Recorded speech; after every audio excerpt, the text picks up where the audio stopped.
روزہ نہ رکھو فاسق اور فاجر شمار ہوگے، روزے کا انکار کر دو کافر ہوگا، زکات نہیں دیتے ہو کوتاہی ہے، عملی کوتاہی ہے، گناہ ہے، اللہ کے ہاں سزا پاؤ گے، کافر نہیں ہوگے، زکات کا انکار کر دو گے کافر ہوگا۔ اسی طریقے سے کوئی شخص شراب پیتا ہے فاسق ہے، فاجر ہے، کافر نہیں ہے، اگر یہ کہتے شراب حرام نہیں ہے کفر ہو جائے، قرآن کی نفی ہو گئی، کفر ہے۔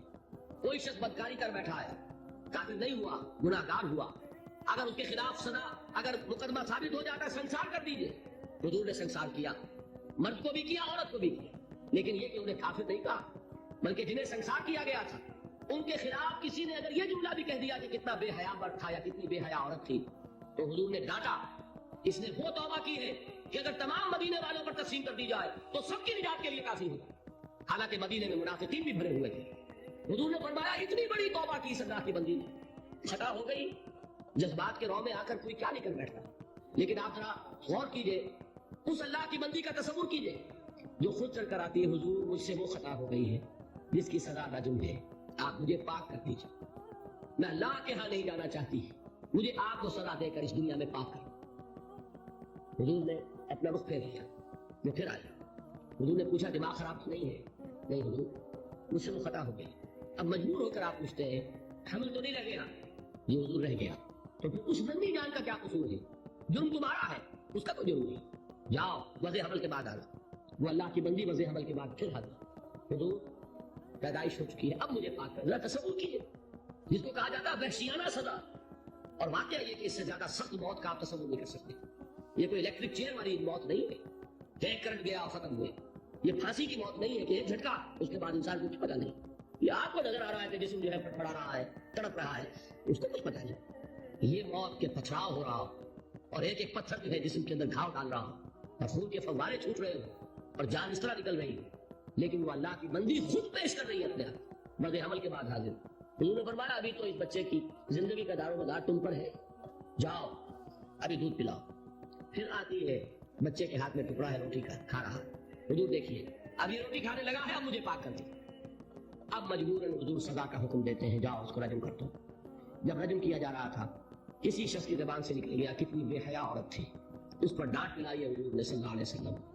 اللہ کی اس بندی نے وہ توبہ کی ہے کہ اگر تمام مدینے کے لوگوں پر تقسیم کر دی جائے تو سب کی نجات کا ذریعہ، لیکن جرم ہے، سزا ملے گی، البتہ کفر نہیں ہے۔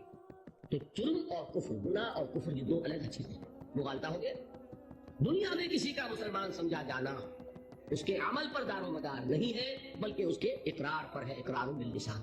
دوسری انتہا پہ ہم پہنچ گئے ہوئے ہیں کہ جو کچھ بھی کرے، اور صرف قانونی اگر اسلام ہے، صرف وراثتاً منتقل ہو گیا ہے، اس کی کوئی حقیقت دل میں ہے ہی نہیں، لیکن کلمہ گو ہے، تو بھائی کلمہ گو تو منافق بھی تھے، کیا کلمہ نہیں پڑھتے تھے؟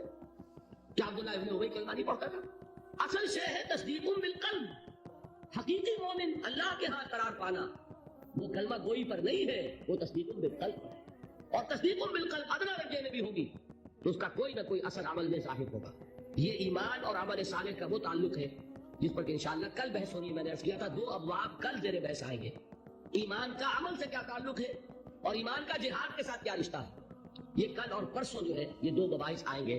اب میں ان کو یہاں چھوڑتے ہوئے آگے آخری بحث شروع کر رہا ہوں، ایمان اور عمل۔ ایمان کا اصل حاصل دیکھیے، جہاں سے ہم چلے تھے وہاں پہنچ گئے۔ ایمان کا مادہ کیا ہے؟ امن۔ نفس کہاں سے بنا؟ امن سے۔ امن کسے کہتے ہیں؟ نچنت ہونا، بے فکر ہونا، کوئی خطرہ نہیں، کوئی خوف نہیں، کوئی رنج نہیں، کوئی غم نہیں، کوئی ملال نہیں، کوئی اندیشہ نہیں، کوئی کھٹکا نہیں، یہ ہے امن۔ ایمان کا اصل حاصل جو انسان کو حاصل ہوتا ہے اگر ایمان حقیقی موجود ہو، وہ امن، وہ سکون ہے، وہ اطمینان ہے، وہ اندرونی سکون، اندرونی امن، قلبی اطمینان۔ الا بذکر اللہ تطمئن القلوب، یہ ایمان کا اصل حاصل۔ میں اس کو ذرا ایک تو ان آیات کے حوالے سے سامنے رکھنا چاہتا ہوں۔ سورہ انعام کی آیت میں نے آپ کو سنائی تھی۔ سورہ انعام میں ایک مومن اور ایک مشرک، 2 گروہوں کو سامنے رکھا گیا، پھر سوال کیا گیا ای الفریقین احق بالامن ان کنتم تعلمون۔ اے ہوش مندو، اے عقل والو، ذرا سوچو امن کا مستحق کون ہے ان دونوں گروہوں میں سے؟ ایک اللہ کا ماننے والا، توحید کا ماننے والا، آخرت کا ماننے والا، رسالت کا ماننے والا، ایک مشرک ہے، منکر ہے، کافر ہے، ملحد ہے۔ امن کسے حاصل ہوگا؟ سوال کیا گیا اور اب جواب خود دیا گیا. الذین آمنوا ولم یلبسوا ایمانہم بظلم اولئک لہم الامن وہم مہتدون. وہ لوگ جو ایمان لائے اور اپنے اس ایمان میں شرک کی آمیزش نہ کریں. اب اس پر ایک مکمل تقریر میری ہونی ہے، مجھے 17 تاریخ کی آپ کو بتائی گئی. شرک کسے کہتے ہیں، شرک کی اقسام کیا ہے، شرک کی قسمیں کیا ہیں، اس کا بھی بڑا محدود تصور ہے ہمارے ذہنوں میں. بہرحال اس پورے تصور کو اس وقت اپنے ذہن میں فرض کر کے جو شخص شرک سے بچ جائے اور ایمان رکھتا ہو وہ ہے امن کا حقدار، وہ مہتدون، اور وہ ہے ہدایت یافتہ، ہدایت پانے والے. ایمان اور امن کا یہ رشتہ ہے. ایک اور حوالے سے اس کو ذہن میں بٹھا لیجئے. جب آپ نئے مہینے کا چاند دیکھتے ہیں، ہلال دیکھتے ہیں، تو کیا دعا مانگتے ہیں؟ اگر اللہ نے توفیق دی ہے، اگر آپ نے یاد کی ہے دعائے مسنونہ، کیا الفاظ ہیں؟ اللہم اہلہ علینا بالامن والایمان والسلامت والاسلام. اے اللہ، یہ مہینہ جو اس چاند کے ساتھ چڑھ رہا ہے، شروع ہو رہا ہے، طلوع ہو رہا ہے، اے اللہ اس مہینے کو ہمارے لیے امن اور ایمان اور سلامتی اور اسلام کا ذریعہ بنا.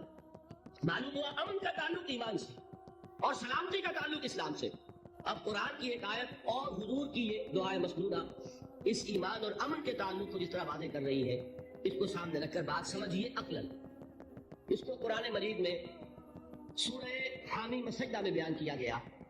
ان الذین قالوا ربنا اللہ ثم استقاموا تتنزل علیہم الملائکہ الا تخافوا ولا تحزنوا وابشروا بالجنۃ التي كنتم توعدون. جو لوگ اللہ پر ایمان لائیں، کہیں کہ ہمارا رب اللہ ہے، پھر اس پر جم جائیں. ان پر فرشتوں کا نزول ہوتا ہے. نہ کوئی غم کرو نہ خوف، خوشیاں مناؤ جنت کی جس کا تم سے وعدہ کیا گیا تھا. اللہ کی ربوبیت پر اطمینان جب انسان کو ہو جاتا ہے، میرا رب اللہ ہے، ربی اللہ، انسان کے لیے نہ کوئی کھٹکا، نہ کوئی خطرہ، نہ کوئی خوف، نہ کوئی حزن. جو کچھ ہو رہا ہے کس کے اذن سے ہو رہا ہے؟ اللہ کے اذن سے. اللہ کے اذن کے بغیر پتہ تک نہیں ہلتا. یہ کوئی اندھا بہرا مادہ نہیں ہے جس سے مجھے کوئی خوف ہو. اندھا بھینسا چلا رہا ہو اس سے تو ڈرنے کا ہر انسان کو ڈرنا چاہیے، نہ معلوم کس کو ٹکر مار دے. لیکن نہیں، اس کائنات کو چلانے والا ایک سمیع و بصیر خدا ہے. وہ جو میرا دوست ہے، میرا ولی ہے. اللہ ولی الذین آمنوا یخرجہم من الظلمات الی النور. اللہ اہل ایمان کا ولی ہے، ساتھی ہے، پشت پناہ ہے، مددگار ہے، حمایتی ہے. بتائیے جسے یقین ہو جائے کہ اللہ میرا مددگار، اللہ میرا محافظ، اللہ میرا پشت پناہ، اللہ میرا حمایتی، اس کے لیے کوئی خوف ہوگا؟ اس سے کوئی ڈر ہوگا؟ میں مثال دیا کرتا ہوں ایک بہت سادہ، پنجاب کے دیہات کی. تو بڑا چودھری ہے اور کوئی غریب کسان ہے. اس غریب کسان کی کہ جانوروں کو ہر وقت اندیشہ ہوگا چوری کا، کوئی میری بھینس کھول کر نہ لے جائے، کوئی میرا بیل کھول کر نہ لے جائے. لیکن جس کے بارے میں یہ سب کو معلوم ہو کہ وہ جو بڑا چودھری ہے وہ اس کا دوست ہے، اس کی بچیا کو کوئی خوف ہوگا؟ اس کی بھینس پر وہ ہاتھ ڈالے گا؟ اسے کوئی اندیشہ ہوگا؟ نہیں. کیوں؟ کہ وہ بڑا چودھری، بڑا اس کا یہاں کا سردار، جاگیردار، سب کو معلوم ہے وہ میرا دوست ہے، کوئی میرے خلاف اقدام نہیں کر سکتا. اس دنیا میں یہ چھوٹی سی بات اگر آپ کے دلی اطمینان اور سکون کا باعث بن سکتی ہے تو ذرا تصور کیجئے. میں لفظ تصور استعمال کروں گا صرف اس لیے کہ اس کا ہم جس کو کہتے ہیں ادراک اور شعور کر نہیں سکتے، اگر کے ساتھ کر سکتے ہیں. اگر یقین ہو کہ اللہ میرا مددگار اور یقین ہو کہ اللہ ہر آن میرے ساتھ ہے، پھر کوئی خوف، کس کا خوف؟ کوئی شے اللہ سے بالا تر ہے، کوئی قوت اس سے زیادہ طاقتور ہے، کوئی اس کے ارادے کو بدلنے والا ہے، کوئی اس کی مشیت کے آڑے آنے والا ہے.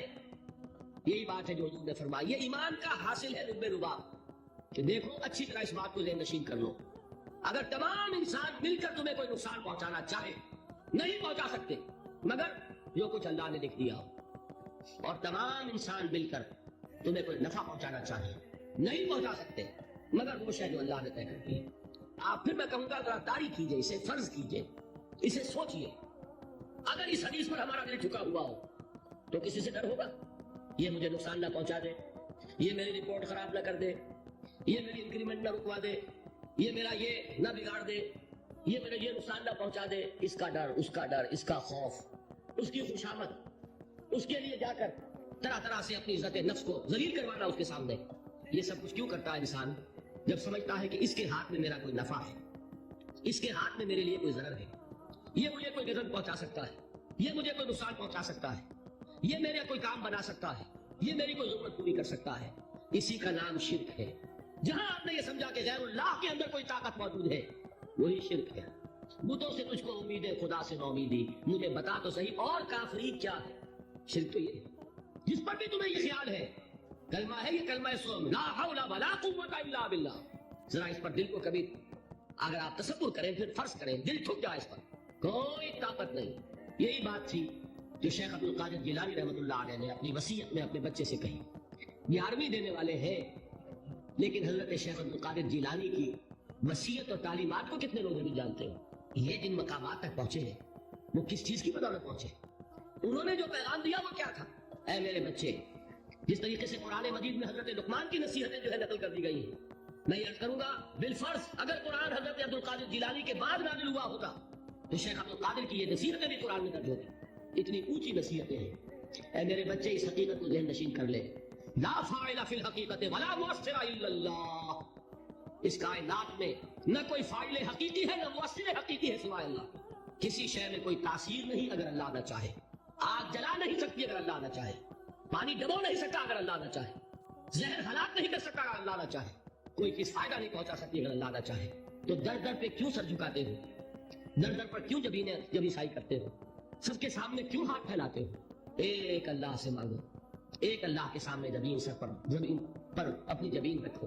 لا فاعل فی الحقیقت ولا مؤثر الا اللہ۔ نظر آتا ہے ہمیں کہ پانی پیاس بجھا دیتا ہے، پیاس بجھانے کی صلاحیت پانی میں نہیں ہے، اللہ کے اذن سے۔ کھانا بھوک مٹا دیتا ہے، بھوک مٹانے کی صلاحیت کھانے میں نہیں ہے، اذن رب میں۔ دیکھیے یہی یقین تھا حضرت موسیٰ علیہ السلام کا واقعہ یاد کیجئے۔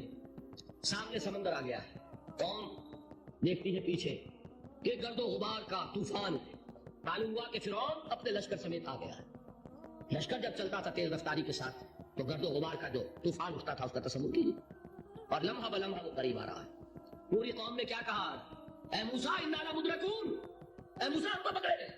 قرآن مجید میں تو یہاں وہ باتیں نہیں لکھی ہیں، لیکن تورات میں یہ درج ہے کہ بنی اسرائیل جھگڑنے لگے، دست و گریبان ہو گئے موسیٰ کے ساتھ۔ موسیٰ نے یہاں پر بایا لا کر، اس سے تو ہم نہیں بہتر تھے، وہاں کھانے کو ملتا تھا، زندگی تو تھی، بیگار ہم کر رہے تھے، موت تو نہیں تھی۔ اب جو کچھ ہوگا اس کا تصور کرو، جس طریقے سے ہمارے ٹکڑے اڑائے جائیں گے۔ تو لڑ رہے ہیں حضرت موسیٰ علیہ السلام سے، یہ تورات کی تفسیر ہے۔ قرآن میں صرف اتنا آیا ہے، پریشان ہو کر انہوں نے کہا انا لمدرکون، موسیٰ کو پکڑے گئے۔ اس وقت موسیٰ کا جواب کیا ہے؟ کلا ان معی ربی سیہدین، نہیں، میرے ساتھ میرا رب ہے، وہ راستہ دے گا۔ بتائیے کہاں راستہ نظر آ رہا ہے؟ یہ ہے ایمان بالغیب۔ راستہ نظر نہ آئے تب اللہ پر یقین ایمان ہے۔ جیب میں پیسے ہو تب دل کو اطمینان ہے، تو ایمان کس پر ہوا؟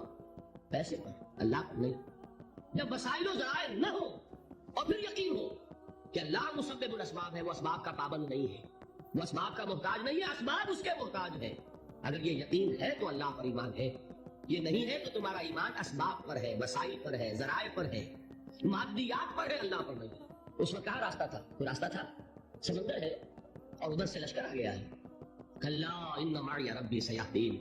اب دیکھیے ایمان کہہ دینا آسان ہے، ہوا معکم اینما کنتم، جہاں کہیں بھی تم ہوتے ہو اللہ تمہارے ساتھ ہوتا ہے، لیکن اس کا یقین قائم ہو جائے تو زمین و آسمان کا فرق واقع ہو جائے۔ یہی بات ہوئی حضور کے ساتھ۔ غار ہے، چھپے ہوئے ہیں محمد رسول اللہ اور آپ کے وہ یار غار ابو بکر صدیق رضی اللہ تعالیٰ عنہ۔ اقبال نے حضرت ابو بکر کی شان میں چند اشعار کہے صرف، لیکن واقعہ یہ ہے کہ بھاری بھاری نظموں پر اور قصیدوں پر بھاری، طویل ترین نظمیں اور قصیدے ہوں ان پر بھاری۔ ہمتیں ابو بکر کی ہمت جو ہے، کشت ملت را جو اب جیسے بارش سے کھیتی اپجتی ہے، ابو بکر کی ہمت اور عزیمت اس امت کو اسی طرح سینچنے والی ہے۔ ثانی اسلام و غار و بدر و قب، وہ دوسرے تھے اسلام میں، دوسرے پہلے کون تھے؟ انا اول المؤمنین، حضور کی بات ہے، سب سے پہلا ایمان لانے والا میں، دوسرے ابو بکر۔ ویسے ہمارے ہاں یہ چلتا ہے اختلاف، حضرت علی پہلے ہیں کہ حضرت ابو بکر پہلے ہیں، لیکن اس میں بڑی خوبصورت تطبیق قائم کی ہے علماء نے، بہت صحیح ہے۔ چار کے بارے میں فیصلہ ہی مت کرو کہ کون پہلے، ان کی ایک عجیب تقسیم کرتی ہے۔ آزاد مردوں میں، بالغ مردوں میں سب سے پہلے ابو بکر، بچوں میں سب سے پہلے علی، خواتین میں سب سے پہلے خدیجہ، اور غلاموں میں سب سے پہلے زید بن حارثہ۔ بڑی پیاری تقسیم ہے، یہ چاروں ہی پہلے ہیں۔ ہر ایک کے لیے ولیت ہے. اور واقعہ یہ ہے کہ اگر زمانی اعتبار سے تعین ہوگا تو پہلے خدیجہ الکبریٰ آئیں گی رضی اللہ تعالیٰ عنہ. کسی اور سے بات کرنے کی نوبت بعد میں آ سکتی ہے، پہلے تو اہلیہ محترمہ سے بات ہوئی.